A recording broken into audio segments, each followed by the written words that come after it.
ನಮಸ್ಕಾರ. ನಾನು ವಿನಯ್, ವೃತ್ತಿಯಿಂದ ಶಿಕ್ಷಕ. ಧರ್ಮೇಂದ್ರ ಕುಮಾರ್ ಸರ್ ಅವ್ರ ಜೊತೆ ಇವತ್ತು ನಾವಿರೋ ಜಾಗ ಚಾಮರಾಜನಗರ ಜಿಲ್ಲೆ, ಚಾಮರಾಜನಗರ ತಾಲೂಕು, ಚೆನ್ನಪ್ಪನಪುರ ಗ್ರಾಮ. ಚೆನ್ನಪ್ಪನಪುರದ ಗುಡ್ಡದ ಮೇಲಿರೋ ವೀರಭದ್ರೇಶ್ವರ ಸ್ವಾಮಿ ಸನ್ನಿಧಿಲಿ ನಾವು ಇವತ್ತು ನಿಂತಿದ್ದೀವಿ. ಇದನ್ನು ಶಾಸನಗಳಲ್ಲಿ ಅಮಚವಾಡಿ ವೀರಭದ್ರೇಶ್ವರ, ಗುಡ್ಡದ ವೀರಭದ್ರೇಶ್ವರ ಅಂತ ಕೂಡ ಕರೀತಾರೆ. ಇಲ್ಲಿ ಕೆಳಗಡೆ ಇರುವಂಥ ಗ್ರಾಮ ಅಮಚವಾಡಿ ಭಾಳ ಇತಿಹಾಸ ಪ್ರಸಿದ್ಧವಾದ ಸ್ಥಳ.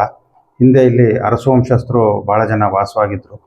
ಇಲ್ಲಿನ ಈ ಊರಲ್ಲಿ ಜನಿಸಿದಂಥ ಒಬ್ಬ ವ್ಯಕ್ತಿ ಲಿಂಗರಾಜ ಅರಸು ಅನ್ನೋರು ಮುಮ್ಮಡಿ ಕೃಷ್ಣರಾಜ ಒಡೆಯರ ಇಬ್ಬರು ಹೆಣ್ಣು ಮಕ್ಕಳನ್ನು ವಿವಾಹವಾಗಿದ್ದರು ಅಂತ ಇದ್ದಿದೆ. ಅವರು ಎಚ್ ಡಿ ಕೋಟೆ ಕಡೆನೂ ವಾಸವಾಗಿದ್ದವರು, ಮೈಸೂರಲ್ಲಿ ಇದ್ದರು ವಾಸವಾಗಿದ್ದವರು. ಅವರ ಹುಟ್ಟೂರು ಅಮಚವಾಡಿ. ಅವರ ಕಾಲದಿಂದನೂ ಈ ದೇವಸ್ಥಾನ ಭಾಳ ಪ್ರಸಿದ್ಧವಾಗಿತ್ತಾದ್ರಿಂದ ಮುಮ್ಮಡಿ ಕೃಷ್ಣರಾಜ ಒಡೆಯರ ಕಾಲದಲ್ಲಿ ಅವರು ಇದನ್ನು ಜೀರ್ಣೋದ್ಧಾರ ಮಾಡಿಸಿ ಅವರ ಧರ್ಮಪತ್ನಿ ಕೃಷ್ಣವಿಲಾಸದ ಕೆಂಪರಾಜಮಣ್ಣಿ ಅನ್ನೋರು ಇದನ್ನು ಜೀರ್ಣೋದ್ಧಾರ ಮಾಡಿಸಿದ್ರು ಅಂತ ಶಾಸನಗಳಲ್ಲಿ ಉಲ್ಲೇಖ ಇದೆ. ಈ ವೀರಭದ್ರೇಶ್ವರ ಸ್ವಾಮಿ ಈ ಭಾಗದಲ್ಲಿ ಅತ್ಯಂತ ಪ್ರಸಿದ್ಧ ಹಾಗೂ ಬೃಹದಾಕಾರದ ವಿಗ್ರಹ ಇರುವಂಥ ಒಂದು ಸ್ಥಳ. ಇದನ್ನು ಜಡೆ ವೀರಭದ್ರೇಶ್ವರ ಅಂತ ಕೂಡ ಕರೀತಾರೆ.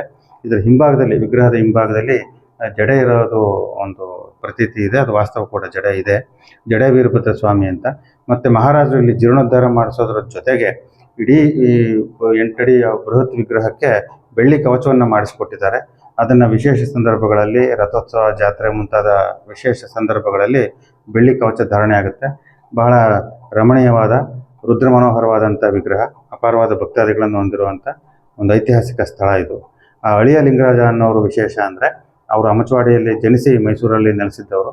ಮುಮ್ಮಡಿ ಕೃಷ್ಣರಾಜ ಒಡೆಯರ ಇಬ್ಬರು ಹೆಣ್ಮಕ್ಳನ್ನ ವಿವಾಹವಾಗಿದ್ದವರು. ಅವರಿಗೆ ಯಕ್ಷಗಾನದಲ್ಲಿ ಬಹಳ ಆಸಕ್ತಿ.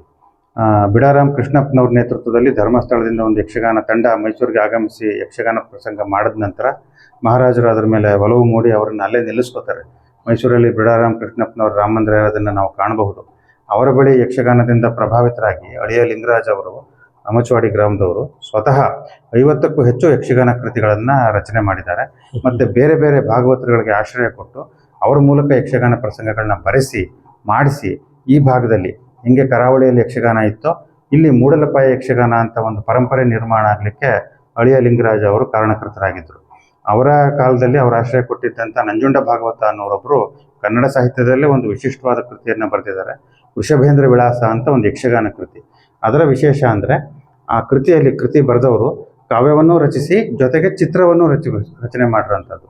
ಇದು ಇಡೀ ಕನ್ನಡದಲ್ಲಿ 2 ಇರೋಂಥದ್ದು. ಅದರಲ್ಲಿ ಕಾವ್ಯ ಒಂದೇ, ಇನ್ನೊಂದು ಬಹುಶಃ ಶ್ರೀತತ್ವನಿಧಿ ಅಂತನೋ ಏನೋ, ಅದು ಒಂದು ಶಾಸ್ತ್ರಕೃತಿ ಇದೆ. ಅದನ್ನು ಹೊರತುಪಡಿಸಿದ್ರೆ ಇದೊಂದು ಏಕೈಕ ಕೃತಿ. ಒಬ್ಬನೇ ವ್ಯಕ್ತಿ ಚಿತ್ರವನ್ನು ಬರೆದು ಕಾವ್ಯವನ್ನು ರಚನೆ ಮಾಡಿರೋಂಥದ್ದು.